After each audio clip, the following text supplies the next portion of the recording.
Hello guys, welcome back to my channel. അപ്പോൾ ഇന്നത്തെ നമ്മുടെ വീഡിയോ എന്താണെന്ന് വെച്ചാൽ ബൈക്ക് എങ്ങനെ പ്രോപ്പറായിട്ട് ക്ലീൻ ചെയ്ത് ലൂബ് ചെയ്യാം എന്നതിനെക്കുറിച്ചാണ്. അപ്പോൾ വീഡിയോ ഇഷ്ടപ്പെട്ട മാക്സിമം ഒന്ന് ലൈക്ക് ചെയ്യുക, ഷെയർ ചെയ്യുക, പിന്നെ ചാനലൊന്ന് സബ്സ്ക്രൈബ് ചെയ്യുക. അപ്പോൾ വേറൊന്നുമില്ല, നേരെ നമുക്ക് നമ്മുടെ വീഡിയോയിലിട്ടോ.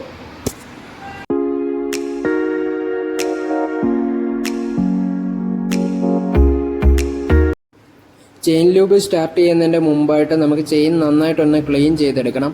അതിനുവേണ്ടി ഞാനിവിടെ യൂസ് ചെയ്യുന്നത് TRMൻ്റെ ചെയിൻ ക്ലീനറാണ്. അത് വെച്ച് നന്നായിട്ട് ചെയിനിൽ ആദ്യം ഒന്ന് സ്പ്രേ ചെയ്ത് കൊടുക്കാം. ചെയിൻ എത്രത്തോളം ക്ലീനാക്കി എടുക്കാൻ പറ്റുമോ അത്രത്തോളം തന്നെ നമ്മൾ ക്ലീനാക്കി എടുക്കുക. അല്ലെങ്കിൽ ലൂബ് ചെയ്തിട്ട് യാതൊരു കാര്യമില്ല. പ്രത്യേകിച്ച് ചെയിൻ ക്ലീൻ ചെയ്യുമ്പോൾ നിങ്ങളൊരു ക്ലീനർ അപ്ലൈ ചെയ്യുന്ന സമയത്ത് അതിൻ്റെ ചെയിൻ്റെ കണ്ണുകൾക്കിടയിലൂടെ മാക്സിമം അടിച്ചു കൊടുക്കാൻ നോക്കുക. കാരണം അവിടെയാണ് ഏറ്റവും കൂടുതൽ അഴുക്കുണ്ടാകുന്നത്. അതുപോലെ തന്നെ അതിൻ്റെ സൈഡിലും അഴുക്ക് പറ്റിപ്പിടിച്ച് എവിടെയുണ്ടോ അവിടെ എല്ലാം നമ്മൾ ക്ലീനർ അപ്ലൈ ചെയ്യണം, മാക്സിമം അപ്ലൈ ചെയ്ത് കൊടുക്കുക.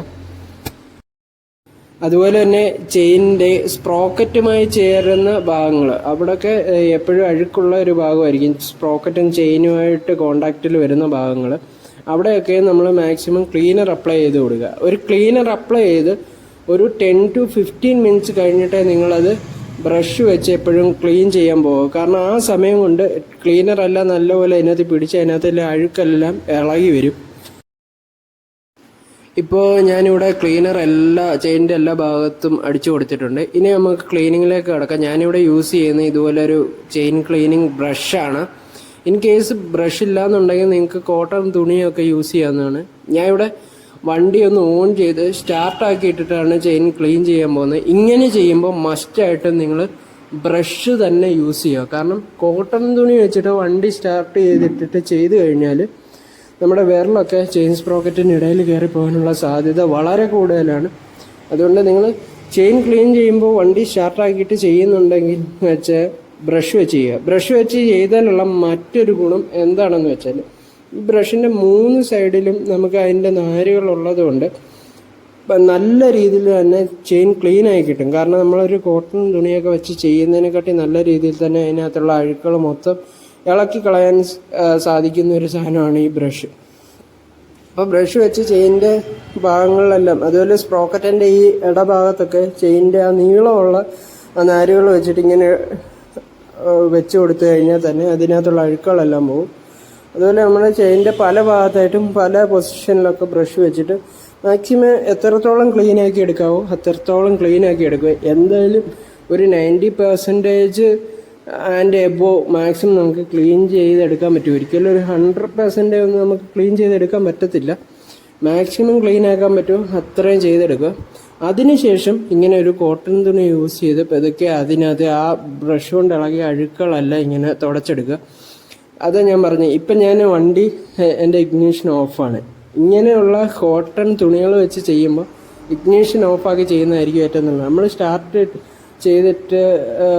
ചെയ്ത് കഴിഞ്ഞാൽ നമ്മുടെ കൈയൊക്കെ അതിൻ്റെ ഇടയിൽ പോകാനുള്ള സാധ്യത വളരെ കൂടുതലാണ്. സെൻട്രൽ സ്റ്റാൻഡ് ഇല്ലാത്ത വണ്ടികളാണെങ്കിൽ മാക്സിമം പെഡോക്കിൽ തന്നെ വെച്ച് ചെയ്യുക. അതാണ് ഏറ്റവും സേഫ്. നമുക്ക് ചെയിൻ നന്നായിട്ട് ക്ലീൻ ചെയ്ത് കിട്ടാൻ അതായിരിക്കും ഏറ്റവും നല്ലൊരു ബെറ്റർ ഓപ്ഷൻ എന്നാണ് എനിക്ക് തോന്നുന്നത്. കോട്ടൺ തുണി വെച്ച് മാക്സിമം ക്ലീൻ ആക്കിയതിന് ശേഷം ഫസ്റ്റ് സ്റ്റെപ്പ്, അതായത് നമ്മുടെ ക്ലീനർ അടിച്ച് ഒന്നുകൂടെ ആ ബ്രഷ് ഇട്ട് എല്ലായിടത്തും ഒന്ന് പിടിക്കുക, ഒന്നുകൂടെ ഒന്ന് ചെയിൻ ക്ലീൻ ആക്കി എടുക്കുക. രണ്ടാമതും അങ്ങനെ ചെയ്യുന്നത് വളരെ നല്ല.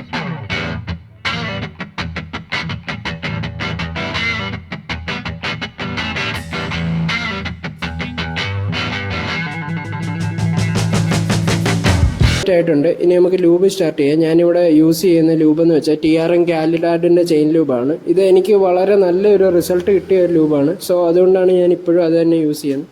അപ്പം ഞാനിവിടെ ചെയിൻ ലൂബ് ചെയ്യുന്നതെന്ന് വെച്ചാൽ വണ്ടി സ്റ്റാർട്ടാക്കാതെ ബാക്ക് ടയർ കറക്കി കൊടുത്താണ് ചെയ്യുന്നത്. ഇങ്ങനെ ചെയ്യുമ്പോൾ ഉള്ളൊരു ഗുണമെന്ന് വെച്ചാൽ ഈ ലൂബ് തെറിക്ക് നമുക്ക് ഒഴിവാക്കാം. അല്ലെങ്കിൽ ലൂബ് തെറിച്ച് അവിടെ ഇവിടെയൊക്കെ വീണിട്ട് പിന്നെ അത് വൃത്തികേടായിരിക്കും. അപ്പോൾ അതുകൊണ്ടാണ് ഞാൻ സ്റ്റാർട്ട് ചെയ്തിട്ട് ചെയ്യാത്തത്. സ്റ്റാർട്ട് ചെയ്തിട്ട് ചെയ്യണമെങ്കിൽ അങ്ങനെയും ചെയ്യാൻ കുഴപ്പമൊന്നുമില്ല. കൂടുതലും ഇങ്ങനെയാണ് ഞാൻ ചെയ്യാറ്. സോ അതാണ് ഞാൻ നിങ്ങൾക്ക് കാണിച്ചു തരുന്നത്. അപ്പോൾ ലൂബ് ചെയ്യുമ്പോഴും മാക്സിമം അതിൻ്റെ ചെയിൻ്റെ കോർണേഴ്സിലും അതുപോലെ തന്നെ ഈ ചെയിൻ്റെ റിങ്സൊക്കെ വരുന്ന ഭാഗത്തെല്ലാം മാക്സിമം ലൂബ് സ്പ്രേ ചെയ്ത് കൊടുക്കുക. ലൂബ് ചെയ്ത് കഴിഞ്ഞതിന് ശേഷം ഇങ്ങനെ ആവശ്യമില്ലാത്ത സ്ഥലത്തോട്ടൊക്കെ ചെറിയ രീതിയിൽ തെറിച്ച് വീണ് പറ്റിപ്പിടിച്ചൊക്കെ അപ്പോൾ തന്നെ ക്ലീൻ ചെയ്ത് കൊടുക്കുക. കാരണം ഇതൊരു സിന്തറ്റിക് ലൂബാണ്, പിന്നെ അത് ക്ലീൻ ചെയ്യാൻ വളരെയധികം ബുദ്ധിമുട്ടായിരിക്കും. അപ്പോൾ തെറിക്കുന്ന സമയം തന്നെ നമ്മൾ ഇതുപോലൊരു കോട്ടൺ തുണി വെച്ച് ക്ലീൻ ചെയ്ത് കൊടുക്കുകയാണെങ്കിൽ അത് ക്ലീൻ ആയി കിട്ടും. ചെയിൻ സ്പ്രോക്കറ്റിൻ്റെ ഭാഗവും അവിടെ എല്ലാം നല്ല വൃത്തിയായിട്ട് തന്നെ നിൽക്കും. അപ്പോൾ നമ്മുടെ ചെയിൻ ലൂബിങ് പ്രോസസ്സ് ഇവിടെ കംപ്ലീറ്റ് ആയിട്ടുണ്ട്. നമ്മുടെ ചെയിനൊക്കെ നല്ല കുട്ടപ്പനായി നീറ്റായിരിക്കുകയാണ്. അപ്പോൾ വീഡിയോ ഇഷ്ടപ്പെട്ടാൽ എല്ലാവരും ഒന്ന് ലൈക്ക് ചെയ്യുക. നിങ്ങൾക്ക് ഈ വീഡിയോ ഒരു ഇൻഫോർമേറ്റീവ് വീഡിയോ ആയിട്ട് തോന്നിയിട്ടുണ്ടെങ്കിൽ മാക്സിമം മറ്റുള്ളവരിലേക്ക് ഒന്ന് ഷെയർ ചെയ്തെത്തിക്കുക. അപ്പോൾ താങ്ക്സ് ഫോർ വാച്ചിങ്.